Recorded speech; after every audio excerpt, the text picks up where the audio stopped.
दरभंगा जिला के सिमरी थाना क्षेत्र अंतर्गत कंसी गांव में सोमवार को एक दिल दहला देने वाली घटना सामने आई है। एक प्रेमी युगल ने अलग अलग जगहों पर फांसी लगाकर आत्महत्या कर ली है। मृतकों की पहचान 22 वर्षीय करण कुमार ठाकुर और 23 वर्षीय अंजलि कुमारी के रूप में हुई है। दोनों एक ही गांव में रहते थे और महज 200 मीटर की दूरी पर इनके घर स्थित थे। करण कुमार ठाकुर, जो राजेश ठाकुर का बेटा था, दरभंगा में एक प्राइवेट नौकरी करता था। रविवार रात खाना खाने के बाद वो अपने कमरे में सोने चला गया, लेकिन सोमवार सुबह 8:30 बजे तक उसका कमरा नहीं खुला।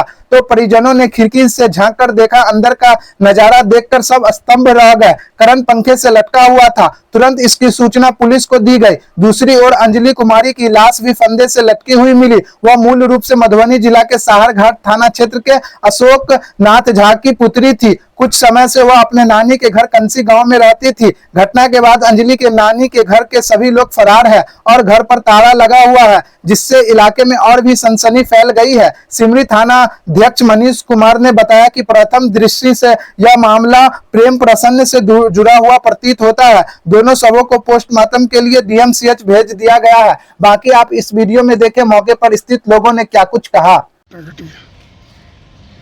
लड़की अंजलि कुमारी, पिता का नाम अशोक नाथ झा है, जो सहार घाट के हैं। यहाँ नानी घर में अपनी ग्राम कंसी में रहती थी।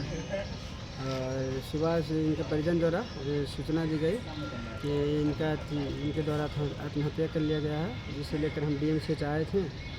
यहाँ डॉक्टर द्वारा उसे मृत घोषित कर दिया गया। तत्पश्चात सूचना के सत्यापन से कार्रवाई में हम यहाँ आए हैं और बाकी आगे अग्रिम कार्रवाई की जा रही है।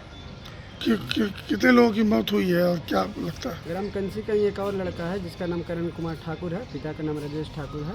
उसके भी आज सुबह सूचना प्राप्त हुई थी कि वो आत्महत्या कर ली है, जिसमें पुलिस द्वारा जाकर उसमें अग्रिम कार्रवाई की गई। बाकी से पोस्टमार्टम में हेतु उसे भेजा गया था। दोनों में क्या संबंध है? अभी संबंध की छानबीन की जा रही है। दोनों में देखा जा रहा है कि किस प्रकार से संबंध थे या नहीं थे। उस बिंदु को अभी जांच चल रही है। प्रथम दृष्टया अभी स्पष्ट हुआ नहीं है। क्या लग रहा है प्रेम प्रसंग का मामला हो सकता है? में भी हो सकता है या नहीं, ये तो अब आगे के अनुसंधान की चीज़ है। जानकारी क्या है मामला और क्या हुआ था और क्या कहना चाहिए? क्या नाम? मामला कभी कुछ बोला नहीं है। वो 11 बजे रात तक माँ से बतियाई है फ़ोन पर। आज उसको क्या कहते हैं बीएड में उसको एडमिशन करवाने वाला था। आज वो घर जाने वाली थी, लेकिन रात में 11 बजे तक बातचीत हुआ। उसके बाद वो रात अपना बचपने से वो अकेले सोते थे रूम में।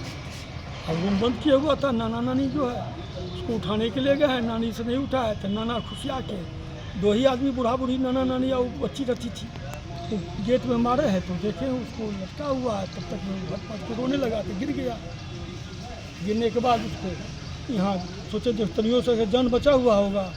पिता माँ को भी खबर किया, यहाँ लेके आए तो बचाने के लिए, लेकिन यहाँ जब भीतर में ले गए हैं तो कोई मशीन लगाया है। उसके बाद मृत्यु घोषित कर दिया गया। कोई लड़का की भी लाश मिले वहाँ हुआ है, लेकिन हमको उससे कोई संपर्क नहीं था। न हमारे यहाँ आते जाते थे, न उस लड़की को कभी देखे हम लोग बातचीत करते हुए या कुछ होता है सौर समाज में, वो भी नहीं। क्या लग रहा है कि लड़की सुसाइड का कारण क्या लग रहा है? ये हम नहीं, ऊपर वाला समझे। क्या नाम था उसका? अंजलि कुमारी। उम्र क्या था? 23 साल। घर कहाँ था? घर उसका होता है सहार घाट। रहती कहाँ थी? कंसी।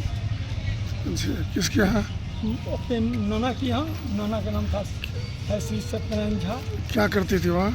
वहाँ पढ़ाई करती थी। यही ग्रेजुएशन किया है हमारे से, और MBA में वो एडमिशन आज उसको कराना था।